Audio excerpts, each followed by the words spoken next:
διαλέξεις, οι οποίες θα αφορούν την χειρουργική χεριού και άνω άκρου. Μετά από την πολύ λοιπόν ενδιαφέρουσα ομιλία του καθηγητή κ. Σκάκου που έγινε τις προάλλες, θα συνεχίσουμε με άλλη μία εξαιρετικά ενδιαφέρουσα, με ένα θέμα σπάνιο και δύσκολο. Ο καθηγητής λοιπόν κ. Μπερής και συνεργάτης μας στο κέντρο φυσικά της Θεσσαλονίκης θα μας αναπτύξει το θέμα της εμβριολογικής ανάπτυξης του άνω άκρου και θα μας αναλύσει επίσης την ταξινόμηση των συγγενών διαφοροποιήσεων. Κύριε Μπερή, σας ακούμε. Ευχαριστώ πολύ. Ήθελα και όλους να σας ευχαριστήσω και να δω και βλέπω παλιούς φίλους και καινούργιους βέβαια και ήθελα να ευχαριστήσω και την κυρία Βλαστού και τον κύριο Ζούκο και όλους τους άλλους που ήρθαν εδώ να ακούσουν τέτοια ώρα ίσως ακατάλληλη αυτή την ομιλία. Είναι μια προσπάθεια κινητοποίησης στις συνθήκες τώρα της πανδημίας που φαίνεται ότι μπορεί να βοηθήσει την μετάδοση των γνώσεων, ιδιαίτερα στους νεότερους. Μπορούμε να πάμε. Λοιπόν, να κάνω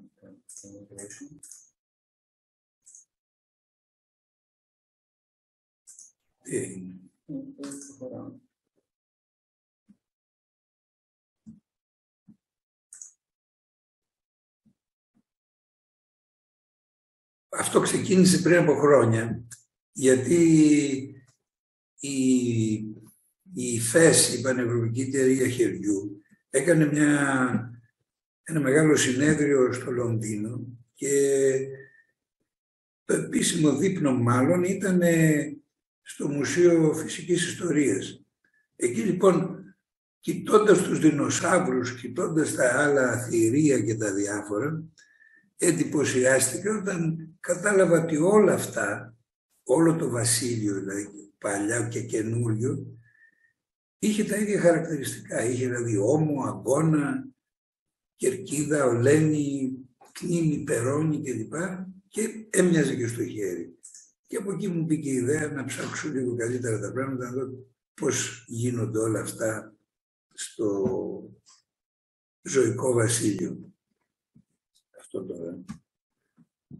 Και αυτή βέβαια την ξέρετε οι περισσότεροι, είναι τα Γιάννενα με διάφορες περιοχές.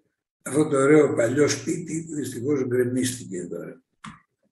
Κύριε Μπερή, ναι. Δεν βλέπουμε την παρουσίαση ένα-ένα τα slide, τα βλέπουμε όλα μαζί. Κάτι χρειάζεται διόρθωση. Ναι, ναι.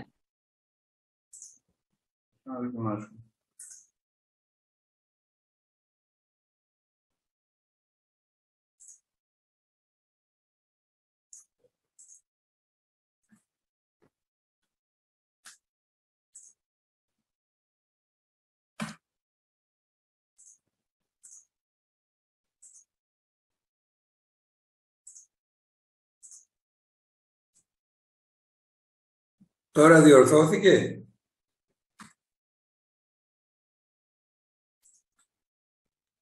Ναι, Αλέκο, ναι. Ναι, είναι μια χαρά τώρα. Εντάξει, λοιπόν, έλεγα ότι αυτό το σπίτι το ωραίο, το παλιό δεν διορθώθηκε, έπεσε τελείως και χάθηκε. Είναι αποδεδειγμένο πλέον αυτές τις νέες μελέτες του DNA κλπ. Ότι ο παλιός μας πρόγονος ήταν ένα αρχαίγωνο ψάρι, στο οποίο βλέπουμε εκεί που είναι το θωρακικό πτερίγιο, το λαγόνιο πτερίγιο κλπ. Να είναι οι καταβολές και τα πρώτα σημάδια του ανθρώπινου χεριού και του ποδιού. Στα αμφίβια εξακολουθεί να υπάρχει η ίδια λογική, δηλαδή άνω άκρο, κάτω άκρο, πρόσφυο και οπίσθιο άκρο, και εκεί βλέπουμε να υπάρχουν η άρθρωση του βραχιονίου στα αρχικά του στάδια και με το κεντρικό του τμήμα, δηλαδή στον ώμο τον αντίστοιχο, αλλά και στην κερκίδα και στην ολένη. Στα ερπετά τώρα βλέπουμε ότι για να διευκολυνθεί η κίνηση της κεφαλής αρχίζουν τα πρόστια άκρα να πηγαίνουν προς τα πίσω και να ελευθερώνουν τον αυχένα. Φτάνουμε λοιπόν και σε αυτό που είναι πάλι αποδεδειγμένο, ότι πριν από 65 εκατομμύρια χρόνια ένας μετεωρίτης έπεσε στην περιοχή κοντά και στο Μεξικό. Φαίνεται αυτό ότι έχει δημιουργηθεί σε όλο τον κόσμο ένα λεπτό στρώμα ηριδίου που προέρχεται από αυτή την πτώση του απεσταροειδούς, και όλο αυτό δεν ήταν κάτι στιγμιαίο, αλλά άρχισε να αιωρείται για εκατοντάδες χρόνια ή χιλιετίες μια απίστευτη σκόνη η οποία σκοτίνιασε τους ουρανούς για όλα αυτά τα χρόνια. Και βέβαια δημιούργησε τεράστια προβλήματα και στην Πανίδα και στη Φλωρίδα της περίοδου αυτής. Μετά από αυτό αρχίζουν τώρα να διαμορφώνονται αντίστοιχες δομές με το χέρι και το πόδι, ας μείνουμε στο χέρι, που αρχικά ήταν σαν πρωτογενής αμφίβια, μετά άρχισε να είναι σε ερπετά που αρχίζαν να μοιάζουν λίγο και σιγά σιγά πολύ με τα θηλαστικά, και βέβαια το τελευταίο που μοιάζει και περισσότερο με το ανθρώπινο χέρι, δηλαδή αντίχειρες και 4 δάχτυλα, που είναι η έκφραση του τυπικού θηλαστικού. Τα πρωτογενή θηλαστικά αναφέρονται και έχουν βρεθεί γύρω στα 50 εκατομμύρια χρόνια πριν, και εκεί είναι χαρακτηριστικό που γίνεται ότι προοδευτικά αλλάζει η μορφή της οπλής σε νύχια. Και ο δριοπίθηκος φαίνεται ότι είναι ένας από τους προγόνους μας πριν 25 εκατομμύρια χρόνια, που προοδευτικά εξελίχθηκε βέβαια, και φτάσαμε στους ανθρωποειδείς που 3 περίπου εκατομμύρια χρόνια πριν έχουν ήδη αρχίσει να βαδίζουν στα 2 πόδια, είναι δίποτα πλέον.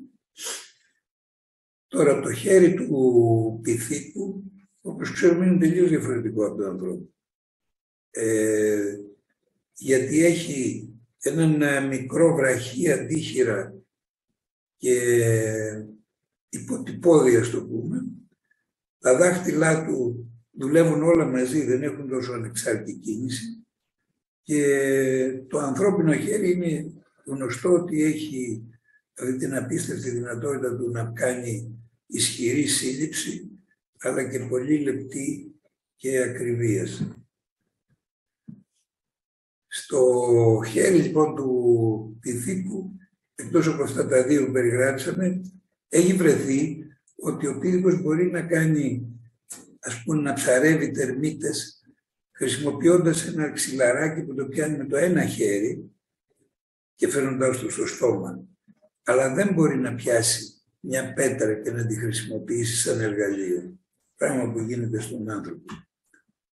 Και εκείνο που έχει σιγά σιγά προοδευτικά αλλάξει είναι ότι στους παλιότερους ανθρωποειδείς είχαμε μια μεγάλη ομάδα βραχαίων καμτήρων των δακτύλων, οι οποίοι προοδευτικά αλλάζουν σε όλα αυτά τα πολύ εξειδικευμένα στοιχεία, όπως είναι παλαμιαίοι μεσόστεοι, οι ερμηθοειδείς, οι επιπολείς και το βάθη, και που βέβαια προοδευτικά βελτιώνουν πάρα πολύ τις συγκεκριμένες λειτουργίες του χεριού.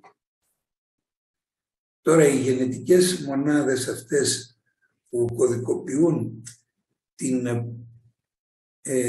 τη θέση της κεφαλής, της ουράς και σε όλο το βασίλειο, το ζωικό βασίλειο, και την ανάπτυξη των άκρων, είναι πολύ παλιά γονίδια, τα οποία όμως είναι και πολύ ανθεκτικά και γι' αυτό υπάρχουν γύρω στα 500 εκατομμύρια χρόνια. Οι Ινδοί τώρα, και όχι οι Ινδιάνοι, είναι εκείνοι που 1500 χρόνια π.Χ. λέγανε μάλλον ότι χρειάζεται και το αίμα και το σπέρμα για να γίνει το έμβριο. και ότι ήδη ένα κεφαλή είχε αναπτυχθεί στους 2 μήνες και στους 3 τα άνω και κάτω άκρα. Και βέβαια ο Ιπποκράτης δεν ήταν δυνατόν να μην κάνει ιδιαίτερες παρατηρήσεις, παρακολουθώντας τα αυγά της κότας, που έκανε ένα απλό πείραμα, δηλαδή πήρε 50 αυγά της ίδιας μέρας και τα παρακολουθούσε ανά μέρα, σπάζοντας μερικά και βλέποντας τι έχει αναπτυχθεί σε αυτά.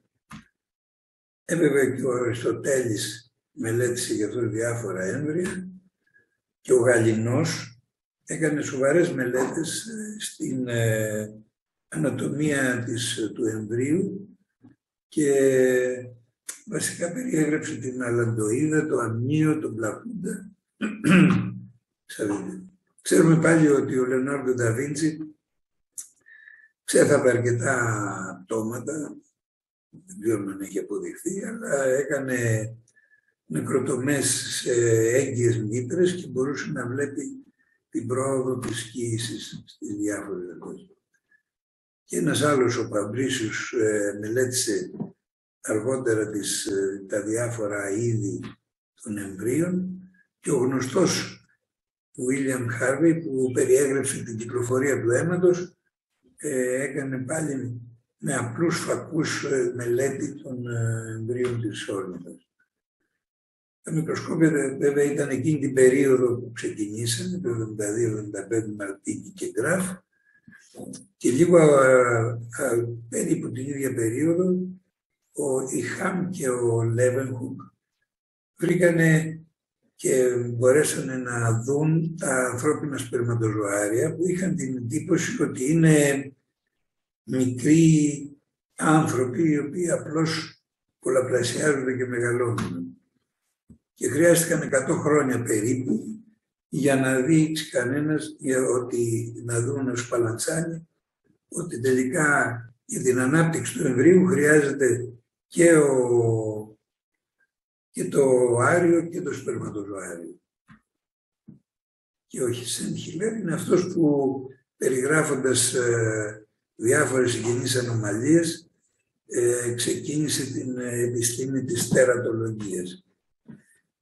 Όπως και ο Φον Μπάερ, που ήδη από το 1830 έθεσε τις βάσεις για την μοντέρνα εμβριολογία, λέγοντας ότι τα γενικά χαρακτηριστικά που βρίσκουμε στην ανάπτυξη του εμβρίου πάντα προηγούνται από τα πιο εξειδικευμένα και ότι υπάρχουν στάδια στην ανάπτυξη που το ένα αντιστοιχεί με το άλλο. Και λίγο αργότερα αναπτύχθηκε από τον Σουάν και τον Σλέιντεν η κυταρική θεωρία της ανάπτυξης του εμβρίου και η πρωτογενής επαγωγή στο Σπέρμαν, που πήρε το βραβείο Νόμπελ το 1935. Βέβαια τα βραβεία Νόμπελ συνεχίζονται και τώρα είναι απίστευτη η ανάπτυξη της βιοιατρικής και των ερευνών, και έτσι αυτοί οι 3 το 1995 ήταν οι πρώτοι που πήραν το βραβείο Νόμπελ για την αναγνώριση των γονιδίων που ελέγχουν την εμβριονική ανάπτυξη. Αυτό είναι αυτή η σημαντική στιγμή που ένα οάριο βομβαρδίζεται από πάρα πολλά σπερματοζωάρια, ένα καταφέρει να περάσει συνήθως και αυτό είναι που αρχίζει να δημιουργεί τη ζωή. Σε εμάς λοιπόν βλέπουμε ότι εκεί στην περιοχή, στην καταβολή των άνω και κάτω άκρων, αρχίζει να προβάλλει. Εκεί θα δημιουργηθεί προοδευτικά το άνω και κάτω άκρο. Πάλι ξέρουμε ότι οι αλλαγές στο άνω άκρο προηγούνται από τις ίδιες αλλαγές στο κάτω άκρο περίπου κατά 24 ώρες. Έτσι λοιπόν την 5η εβδομάδα στο πάνω μέρος βλέπουμε ότι το σκέλος είναι σαν απλό κουπί. Την 6η εβδομάδα αρχίζει να δημιουργείται το πέταλο του ποδιού ή του χεριού και οι δακτυλικές ακτίνες στην 7η εβδομάδα είναι, καλά αυτό αναφέρεται στη στροφή του γόνατος που δεν γίνεται στο άνω άκρο και έτσι περίπου λοιπόν είναι στην όριμο άνω και κάτω άκρο στην 8η 9η εβδομάδα, όπως βλέπετε και σε αυτές τις εικόνες.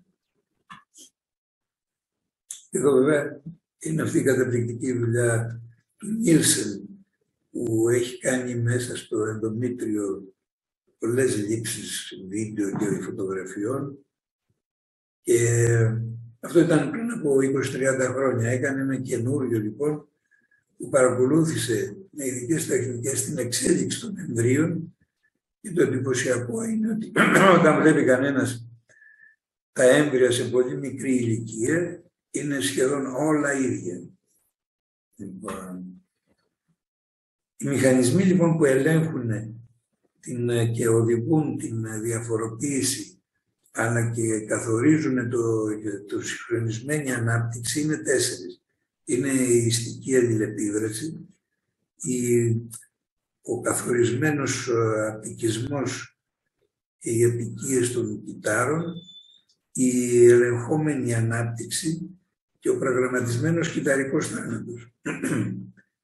Υπάρχει μια πολύ μεγάλη ομάδα γονιδίων που λέγονται homeobox ή hox και αυτή λοιπόν είναι που ελέγχει την ανάπτυξη της κεφαλής και της ουράς στο σωστό σημείο σε όλο το ζωικό βασίλειο και από εκεί και μετά στην περιοχή που αναπτύσσεται είναι η καταβολή δηλαδή των άκρων. Υπάρχει μια περιοχή που λέγεται apical ectodermal ridge και αυτή είναι υπεύθυνη για την ανάπτυξη του άκρου από το εγγύς προς το άπο σημείο. Ενώ η ανάπτυξη προς τη οπίστια γίνεται από μια άλλη περιοχή που περιγράφεται σαν ζώνη polarizing activity. Και όσον αφορά την ραχιαία και καμπτική κοιλιακή επιφάνεια, γίνεται από ένα άλλο τμήμα της καταβολής του άκρου που λέγεται ραχιαίο εξόδερμα. Αυτά λοιπόν η ανάπτυξη γίνεται από γενετικά σχέδια μέσα στα χρωμοσώματα και ένα από τα σήματα που καθορίζουν τις αλληλεπιδράσεις αυτές είναι ένα μόριο διηφυτό που ονομάζεται Sonic Hedgehog. Και αυτό είναι μια ειδική πρωτεΐνη που ονομάζεται και σκατζόχυρος γιατί στο φαρματοσκόπιο φαινόταν με συνεχείς άκαμπτες. Αυτό λοιπόν το desert, ένα τμήμα του Hedgehog, είναι που καθορίζει την δημιουργία του σπέρματος. Το Indian είναι αυτό που καθορίζει την δημιουργία του χόνδρου και το Sonic είναι αυτό που μπορεί να οδηγήσει άμα το τοποθετήσουμε σε άλλη περιοχή τον διπλασιασμό των άκρων, της καταβολής των άκρων, αλλά ταυτόχρονα ελέγχει και τον εγκέφαλο στον οποίο είναι οι δύο λογοί του εγκεφάλου, 2 μάτια, η σωστή λειτουργία του ερωτιού μυαλού. Είναι τόσο έτσι ποιητικό που λένε και κάνει τόσα πράγματα που το λένε λίγο ποιητικά ότι είναι ένα από τα επαναλαμβανόμενα θέματα της συμφωνίας της ζωής, ο ήχος του Sonic Hedgehog. Τώρα, η περιοχή της polarizing activity είναι εκείνη που καθορίζει τον αριθμό και τον τύπο των δακτύλων. Το γνωστό αυτό homeobox τμήμα που είναι το D13, τα γονίδια της περιοχής εκείνης, είναι αυτό που αλλάζουν τα μετακάρπια και τα μετατάρσια σε βραχύτερα. Και η bone morphogenetic protein 2 είναι αυτή που σταματάει την μεγάλη υπερανάπτυξη και ταυτόχρονα βοηθάει τον προγραμματισμένο κυταρικό θάνατο στα μεσοδακτυλικά διαστήματα. Και αυτό σημαίνει βέβαια ότι μπορεί να οδηγήσει η έλλειψή της σε συντακτηλίες και διάφορες άλλες καταστάσεις. Αυτή λοιπόν η μετατροπή αυτού του αρχικού κουπιού σε πρώτα απ' όλα σήμανση των δακτυλικών, των μεσοδακτυλικών τυχών οδηγείται τελικά στον πλήρη διαχωρισμό με την καλή λειτουργία των διαφόρων σημάτων. Το Sonic Hedgehog λοιπόν και ο παράγοντας, ο εινοβλαστικός αναπτυξιακός παράγοντας, Fiber Growth Factor, είναι οι μεσολαβητές που βοηθάνε τις προηγούμενες περιοχές να ενεργοποιηθούν και να κάνουν την αλληλουχία της ανάπτυξης των μελών. Και ξέρουμε πάρα ότι αυτός ο Fibroblast Growth Factor είναι εκείνος που όταν τοποθετηθεί σε άλλο σημείο μπορεί να δημιουργήσει ένα έκτοπο μέλος. Τα περιφερικά νεύρα και αυτά ακολουθούν όλο τον πολύπλοκο μηχανισμό όπως και τα σκέτα τα άκρα και έτσι τα πρώτα σημάδια των νεύρων αρχίζουν την ανάπτυξή τους περίπου την τρίτη εβδομάδα μέσα στην καταβολή του κάκρου. Την τέταρτη εβδομάδα συνενώνονται τα τμήματα του βραχιονίου πλέγματος και δημιουργείται. Την πέμπτη αρχίζει να φτάνουν τα νεύρα μέχρι τον αγκώνα και την έβδομη φτάνουν πλέον στα δάχτυλα. Και το αγκιακό σύστημα αναπτύσσεται με την βοήθεια της Apical Ectodermal Ridge και στις 8 εβδομάδες έχει ήδη δημιουργηθεί το παλαμιαίο εμπειριακό τόξο. Αυτά είναι τα ονόματα που περιγράφουν τις συγγενείς ανομαλίες και τα βρίσκουμε έτσι στην αγγλική φιλολογία, παρόλο που έγινε μια μεγάλη προσπάθεια να είναι λιγότερο προκλητική η ονομασία, να φύγουμε δηλαδή από τη συγγενή ανομαλία που σέρνει πολλά πράγματα μαζί. Φαίνεται ότι η προσπάθεια να πάμε προς την συγγενής διαφοροποίησης δεν έχει ευοδοθεί και ακόμα πολύ συχνά μεγάλα άρθρα ονομάζονται σαν περιγράφουν τις συγγενείς ανομαλίες. Η αιτιολογία τώρα είναι εύκολα για να το κρατήσουμε στο μυαλό μας, 50% είναι άγνωστη η αιτία. Και μετά περίπου η δεύτερη μεγάλη ομάδα είναι η πολυπαραγωγική και περίπου από 10% έχουν οι χρωματοσωμικές ανομαλίες, τα γονίδια που έχουν τα μεταλλαγμένα γονίδια και οι περιβαλλοντικοί παράγοντες. Αν ψάξει κανένας τα νεογέννητα, τα ζώντα νεογέννητα, έχουν σε ένα κάποιο ποσοστό, ίσως 10-10% κάποια πολύ μικρή ανομαλία που δεν επηρεάζει την εξέλιξη της ζωής του. Αν όμως κοιτάξουμε τις αυτόματες αποβολές, τότε θα βρούμε ότι τουλάχιστον το 50% έχει χρωματοσωμικές ανομαλίες. Εκείνοι οι παράγοντες λοιπόν που δημιουργούν σοβαρά προβλήματα μπορεί να είναι διάφορες ουσίες όπως η αμινοπτερίνη, το προσουλφάν, το μετατρεξάτη και εκείνη που άφησε βέβαια και η γη, αλλά και εκείνο που άφησε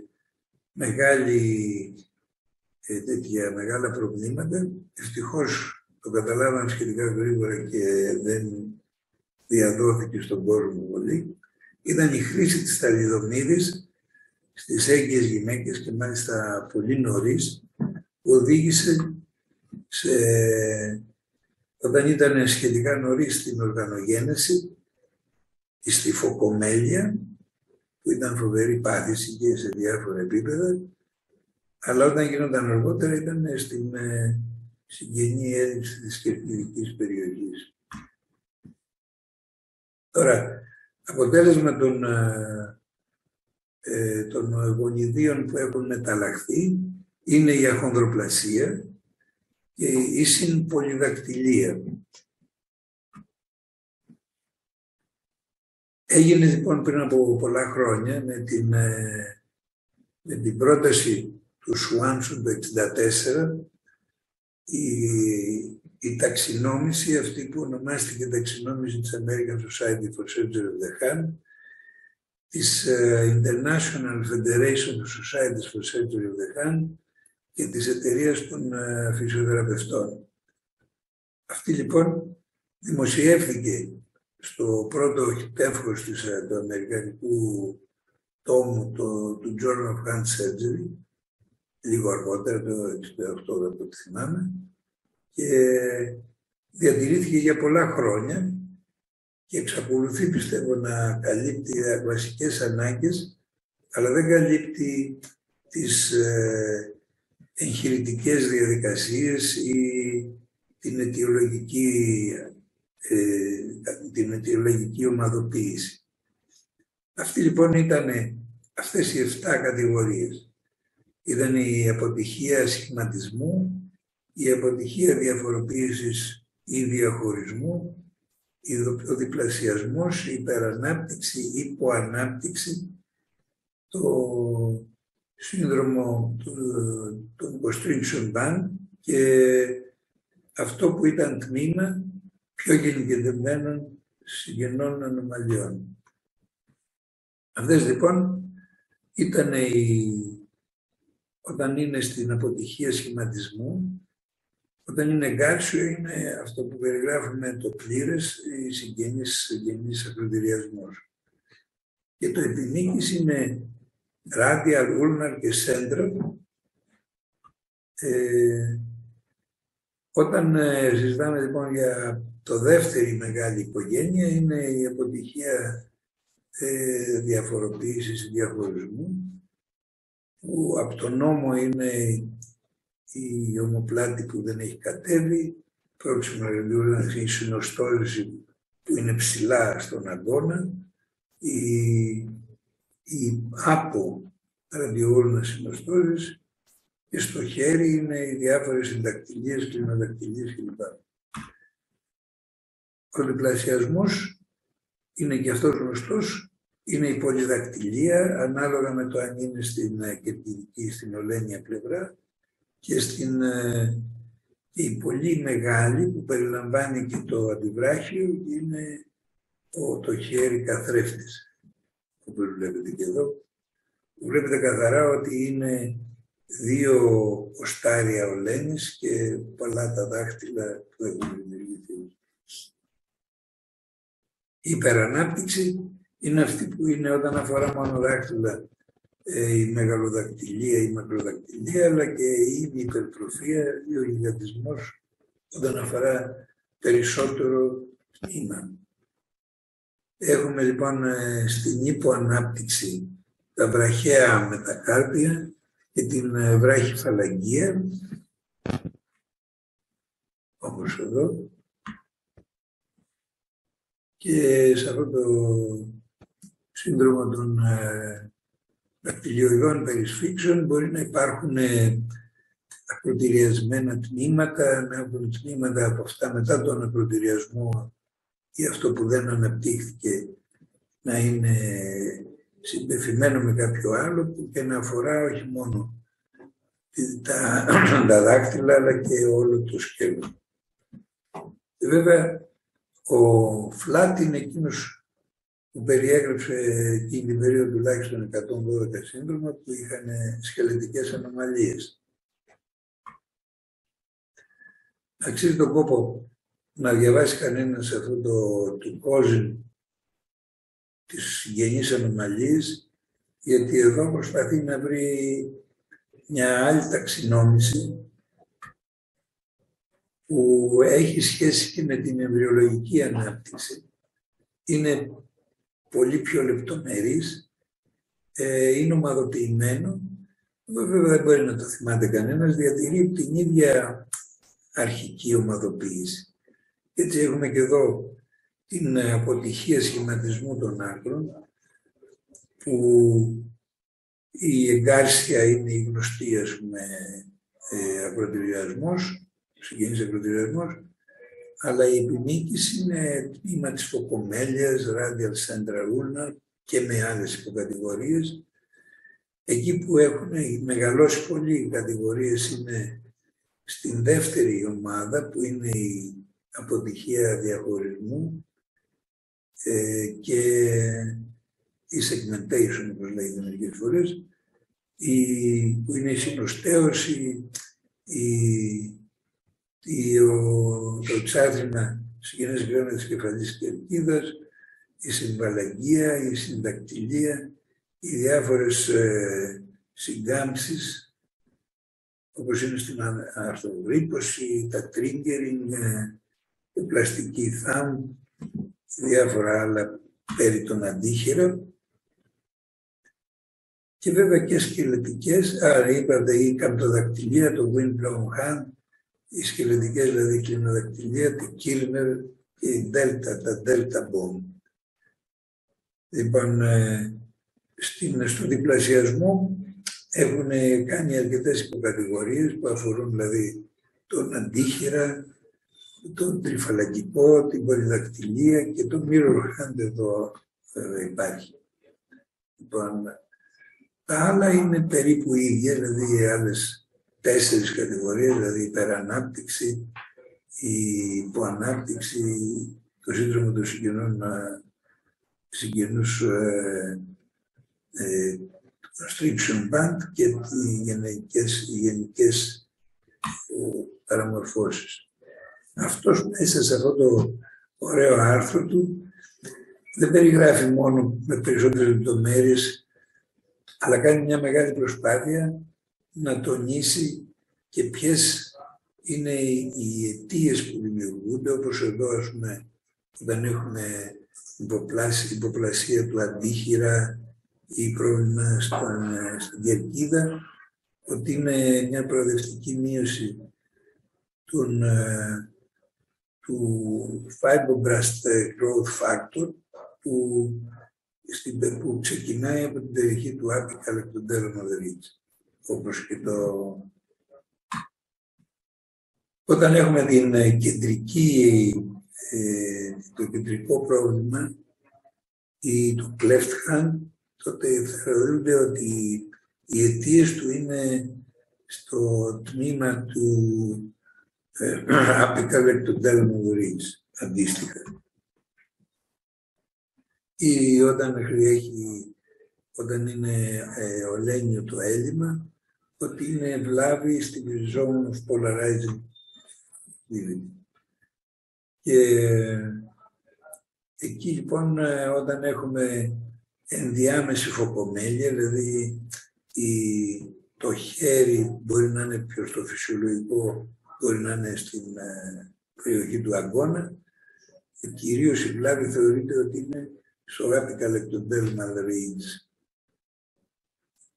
Και η συντακτηλία βέβαια έχει σχέση με την bone of genetic protein 2 και μπορεί να οδηγήσει σε απλές ή πιο σύνθετες συντακτηλίες και τις πολύπλοκες, ας το πούμε, το complicated, που ας πούμε το βλέπουμε σε αυτό εδώ, που δεν είναι μόνο τα σκέτα τα δάχτυλα, αλλά είναι εκεί που έχουν συνενωθεί και έχουν και δημιουργία, δεν είναι δηλαδή απλή συνένωση των οστικών τμήματων, αλλά έχει και μεγάλες παραμορφώσεις όπως κάποια delta phalanx κλπ.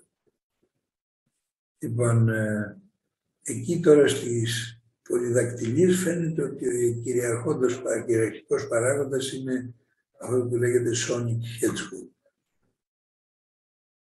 Λοιπόν, και θα σας δείξω λίγο ένα παιδάκι που ασχολήθηκα εγώ με μεγαλοδακτυλία, μάλλον με γιγαντισμό, γιατί αφορούσε το άλλο άκρο ολόκληρο, κυρίως δηλαδή την ολένια παιδιά. Και ασχολήθηκα μαζί του γιατί ήταν, όπως θα δείτε στην ακτινογραφία, το οστικό τμήμα δεν είχε ιδιαίτερο πρόβλημα, γι' αυτό και σκέφτηκα να το διορθώσω.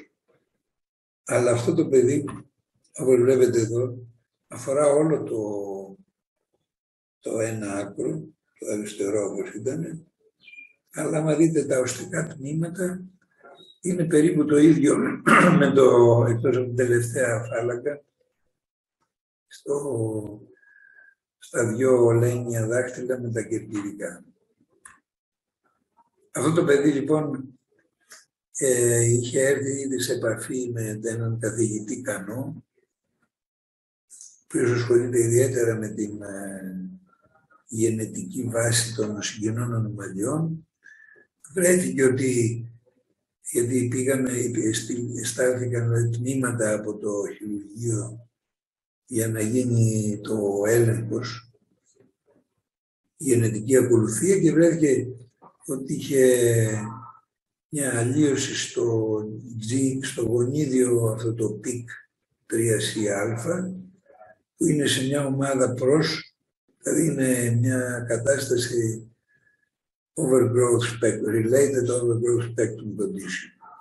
Αυτός λοιπόν έχει μια ήδη λίγο περισσότερο από πειραματική δουλειά σε ασθενείς πλέον, χρησιμοποιώντας δυνατότητες μετακίνησης γονιδίων με αυτό το υλικό, με αυτή την ουσία, το Alpecin. Έχει και έναν άλλο τίτλο.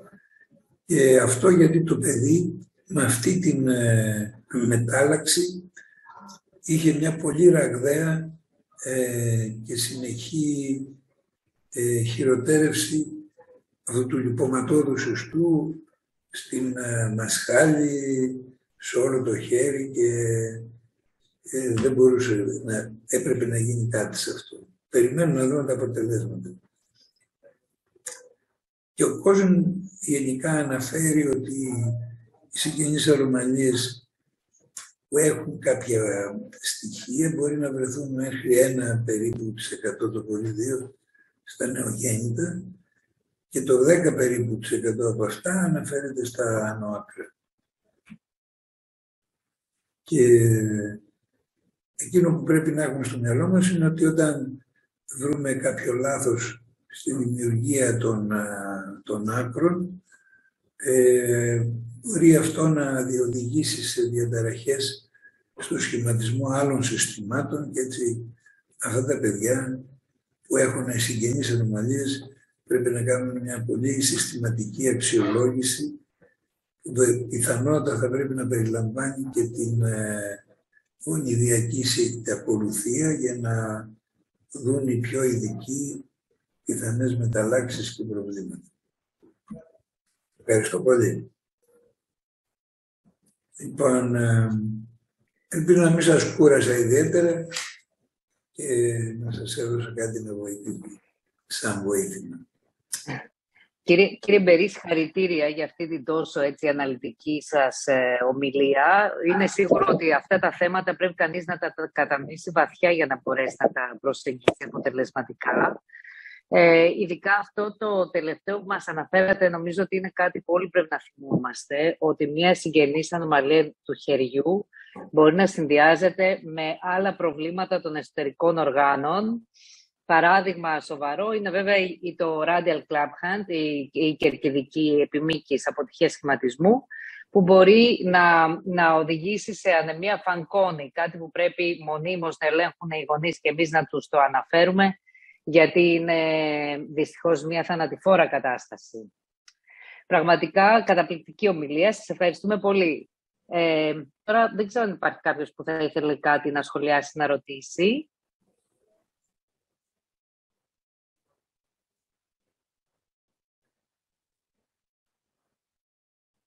Μήπως με τρέπονται. Γι' αυτό λέω. Λοιπόν, Είναι αρκετά δύσκολο το θέμα, νομίζω.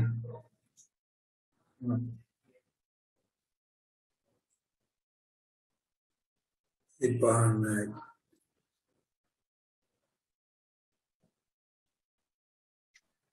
Νομίζω ότι δεν υπάρχει κανείς που ήθελε κάτι να ρωτήσει. Ευχαριστώ πολύ λοιπόν για την παρακολούθηση και εύχομαι σε όλους καλό απόγευμα και καλή εβδομάδα. Εμείς σας ευχαριστούμε θερμά. Καλό απόγευμα.